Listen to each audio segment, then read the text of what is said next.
Jane A. Llanos, your reporter for this topic.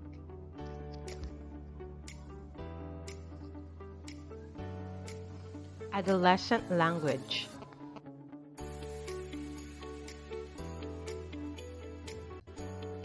According to Blakemore 2010, adolescence is the period of life that starts with biological, physical, hormonal stages of puberty and ends at the age at which the individual attains a stable independent role in society. Adolescent is also defined by Webster's Third New International Dictionary as the period from puberty to maturity. And it is, as Penelope Eckert notes, it is a time in which the construction and marking of identity through style are prominent, particularly in secondary schools. Language is a key resource in the process.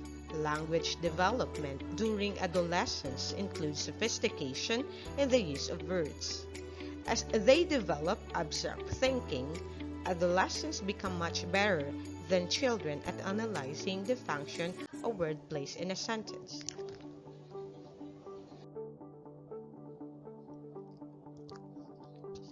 Moreover, what is striking about adolescent language is not its uniformity, but its diversity and its connection with ideology.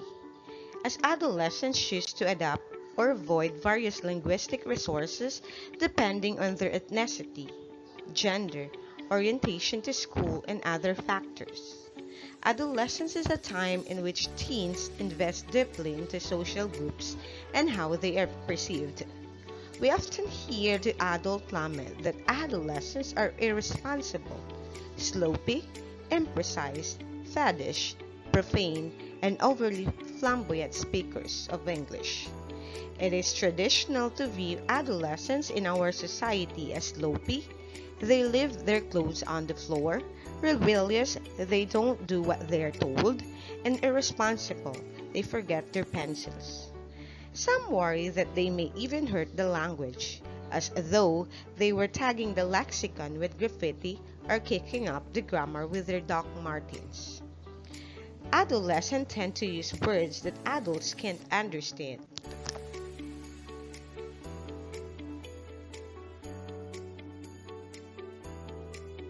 This projection of social stereotypes onto ways of speaking is a common process around the world. Iconization, as this projection has been called according to Gall and Irvin 1995. It involves stereotyping both the speakers and their speech patterns and viewing the patterns as unfolding naturally from the speakers. This view of adolescence is visited on their language, which is judged sloppy in its imprecision, rebellious in its supposed slang and profanity, and its greater use of non-standard grammar. The rest of adult society, mere amateurs, look upon adolescence as mysterious and somewhat horrifying. Parents quake as their children approach adolescence. They read self-help books, seek professional advice because at this stage of life, they are more curious about the environment. Any generalizations about adolescent use of language will have to be directly related to similarities in the situations in which adolescents use language, similarities that set them off from other age groups. Adolescents make a world for themselves. They constitute an important consumer market to be exploited by every industry that trades material for identity. Cosmetics, clothing, media, self-help, and paraphernalia of all sorts. So, the category adolescence has clearly utility for many powerful forces in our society. Just like Doc Marten brands, their target markets are teenagers to young adults. Adolescent speech differs from adult speech in the length of sounds and words and in characteristics that differentiate one sound from another, according to Lee, Potamianos, and Ariana 1999. As adolescents use more on vernaculars, slang, labeling, and other dialects.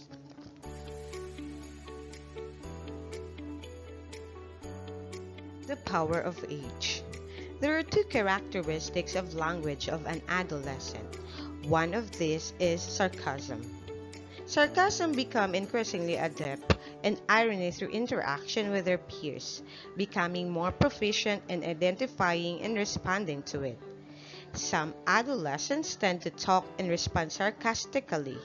They become better able to understand and to use satire, which is the use of irony, derision, or wit to expose folly or wickedness.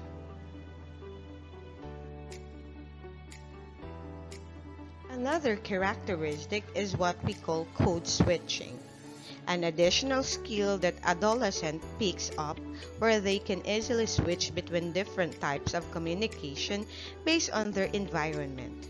They speak with their peers one way while they might speak in the classroom in a different way. Adolescents develop their own idioms and expressions that make adults scratch their heads, trying to figure out what the slang or the word means.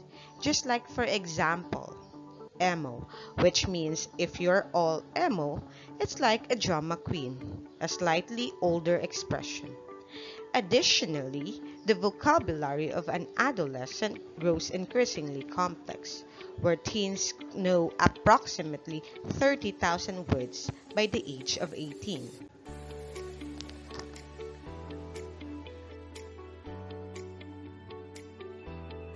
Adolescents develop language in three different areas. These are social learning, speaking and listening, reading and writing. Social learning refers to learning new things within social settings.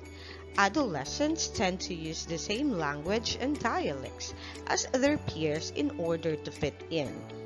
Speaking and listening, skills that involves fluency in oral communication. And reading and writing, skills involve increasing skill with grammar and reading comprehension. Another important language skill that develops in adolescence is the ability to understand and use figurative language. This includes understanding metaphors, similes, and idioms.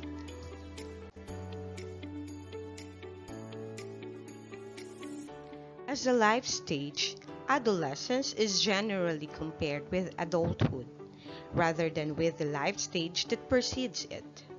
As a result, comparisons tend to be negative, and adolescents tend to be viewed in terms of the development that they have not yet accomplished, rather than what they have accomplished. Rather than seeing the adolescent's social order as poor version of the adult one, it would be productive to see it as the tremendous leap that it is from the arrangements of childhood.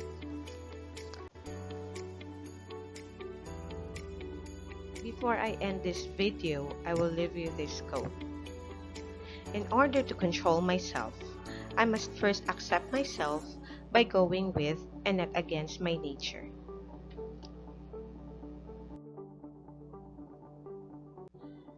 And that ends my report. Thank you for listening.